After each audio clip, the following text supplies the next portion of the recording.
হরে Krishna, Radhe Radhe. Puja's blog চ্যানেলে আবার একটি নতুন ভিডিও নিয়ে হাজির হয়েছি। তো সকলে কেমন আছেন? আশা করি খুব ভালো আছেন। তো বেশি দেরি না করে আজকের ভিডিওটি এখানে শুরু করছি। আগের ভিডিওতে আমরা আলোচনা করেছিলাম শ্রীমদ্ ভগবদ গীতার 9ম অধ্যায়ে 2 নম্বর শ্লোকের কিছুটা অংশ। আজকে তার পরের অংশটুকু এখানে আলোচনা করব। তো চলুন শুরু করা যাক। ওম হরি ওম তৎসৎ। ওম নমো ভগবতে বাসুদেবায়। ওম নমো ভগবতে বাসুদেবায়। ওম নমো ভগবতে বাসুদেবায়।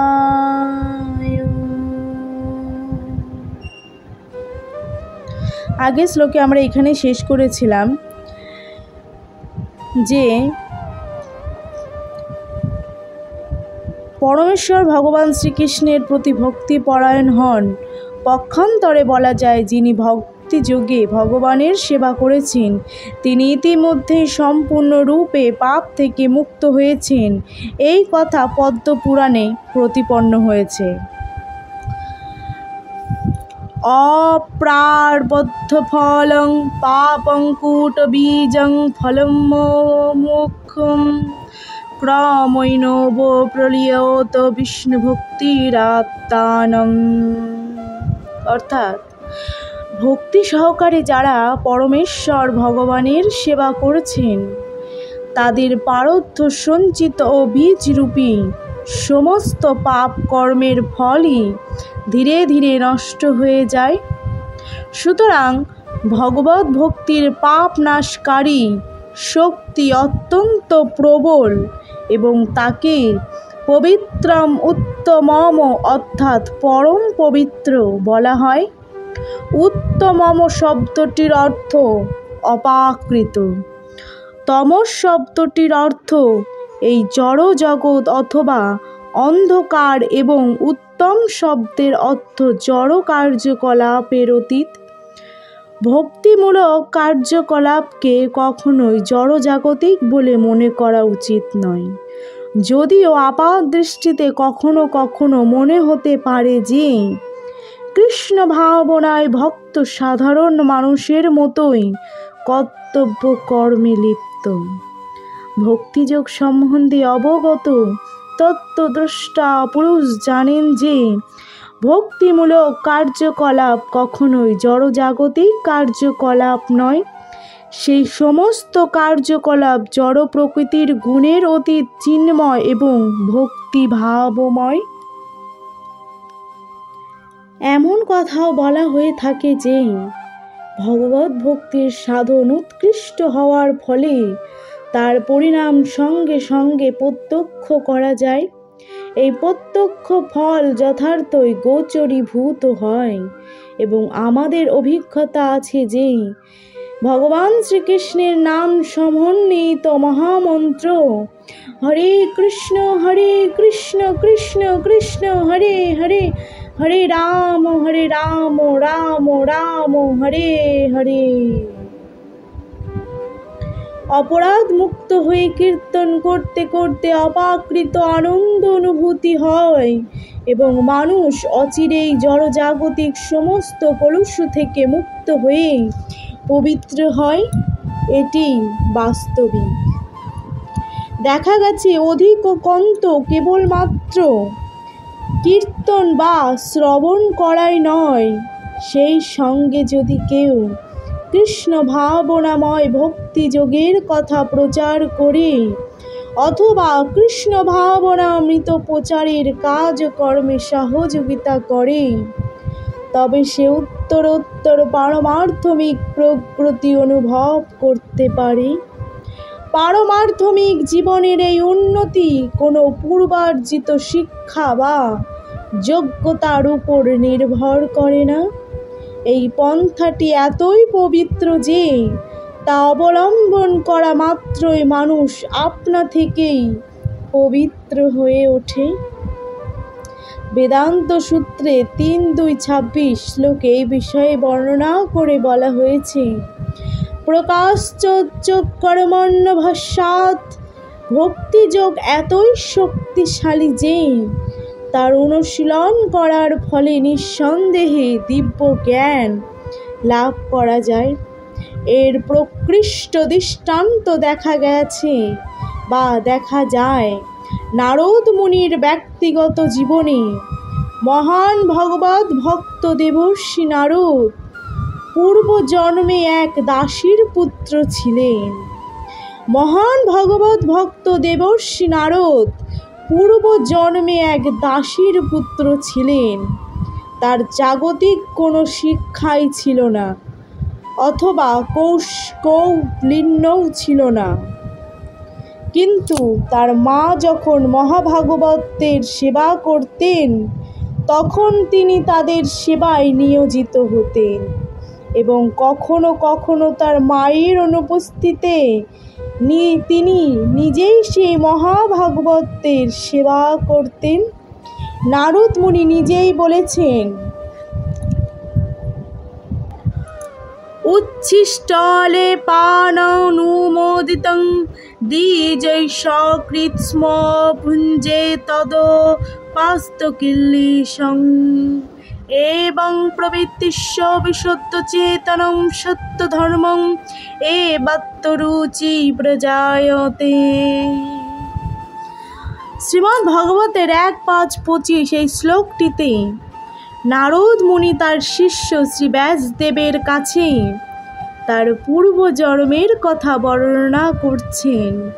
তিনি বলছেন যে পূর্বজন্মে বাল্যকালে চাতুর্মাসের সময়ে তিনি কয়েকজন মহাভাগবতের সেবা সম্পাদনকালে তাদের অন্তরঙ্গ সঙ্গ লাভ করেছিলেন। কখনো কখনো তারা তাদের পাত্রে উচ্ছিষ্ট রেখে যেতেন এবং তাদের বালক সেবকটি পাত্র মার্জনের সময় তা আস্বাদন করতে চাইতেন।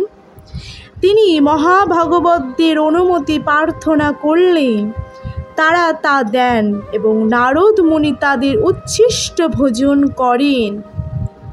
তার ফলে তার পাপ দূর হয়। এভাবে উচ্ছিষ্ট ভোজন করতে করতে তার হৃদয় সেই মহাভাগবতদের মতো নির্মল হয়। সেই মহাভাগবতেরা শ্রবণ ও কীর্তনের মাধ্যমে নিরন্তর ভগবত ভক্তির রস আস্বাদন করতেন এবং সেই রুচি বা উন্মেষ নারদ মুনির হৃদয়ে ক্রমান্বয়ে উদিত হয়। নারদ মুনি তাই আরও বলছেন, তত্রান্নাহং কৃষ্ণ কথা প্রয়াগতামনুগৃহেণা শ্রীনবং মনোহরা তং শ্রদ্ধায়ং মেহনুপদং বৃষ্ণিনত্তং প্রিয় সব্যসঙ্গ মমাভবদ্রুচি।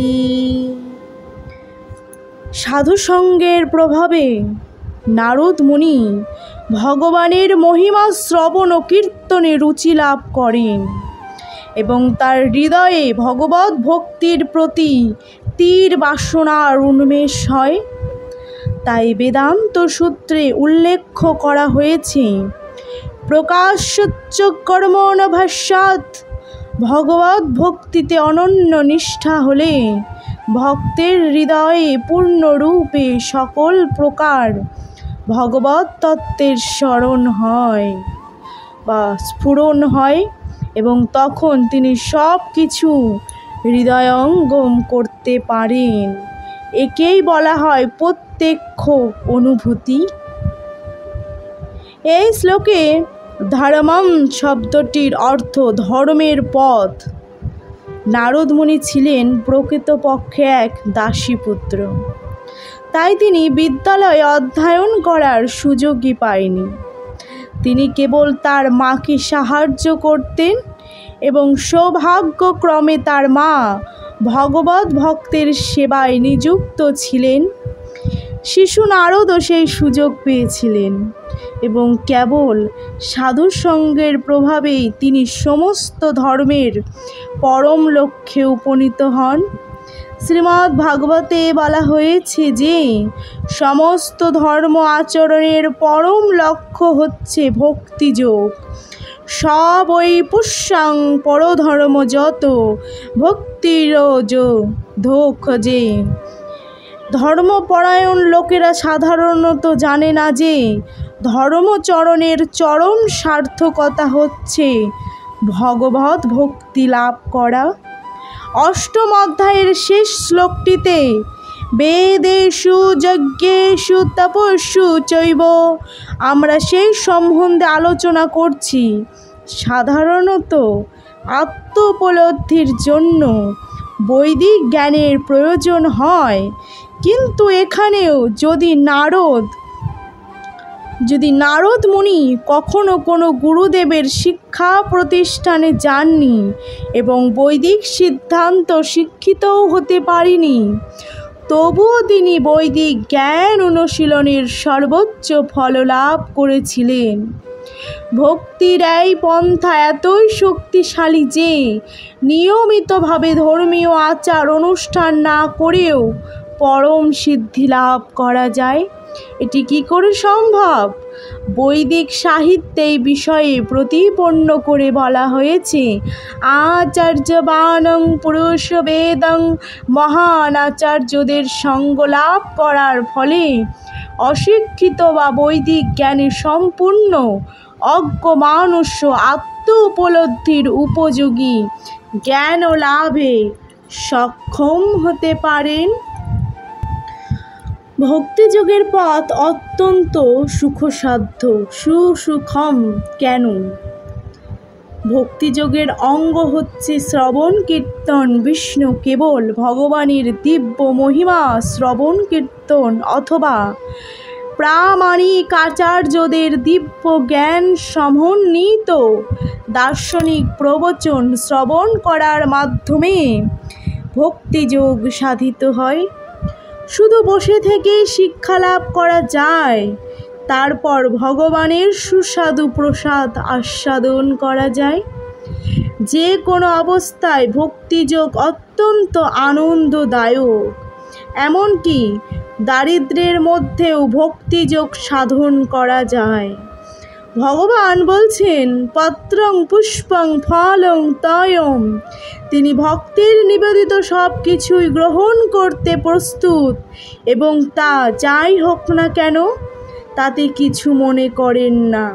পত্র, পুষ্প, ফল, জল আদি নৈবেদ্য পৃথিবীর সর্বত্রই পাওয়া যায় এবং জাতি ধর্ম নির্বিশেষে যে কেউ ভগবানকে তা প্রেম ও ভক্তি সহকারে অর্পণ করলে তিনি গ্রহণ করবেন।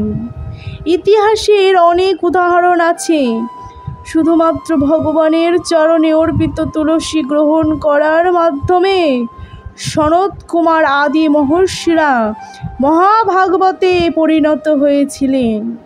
এভাবেই আমরা দেখতে পাই যে ভক্তির পন্থা অতীব সুন্দর এবং পরম সুখে তা সাধন করা যায়।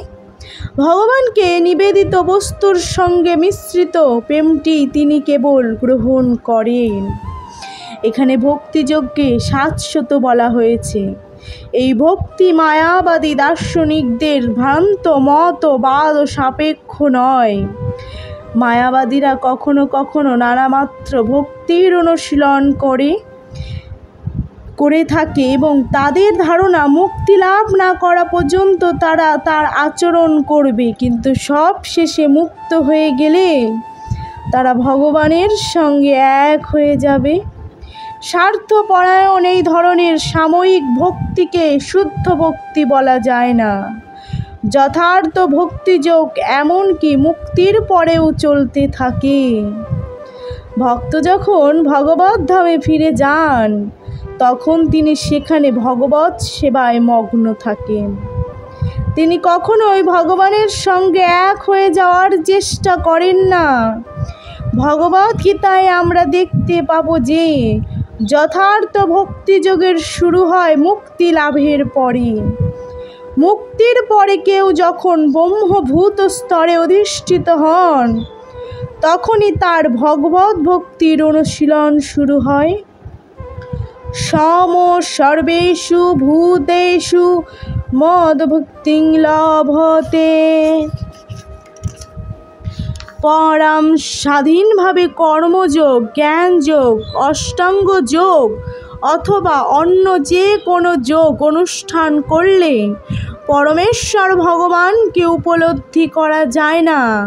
এই সব যৌগিক পদ্ধতির সাহায্যে ভক্তিযোগের পথে মানুষ কিছুটা অগ্রসর হলেও ভগবত ভক্তির স্তরে উপনীত না হওয়া পর্যন্ত পরমেশ্বর ভগবান যে কি তা কেউ বুঝতে পারে না।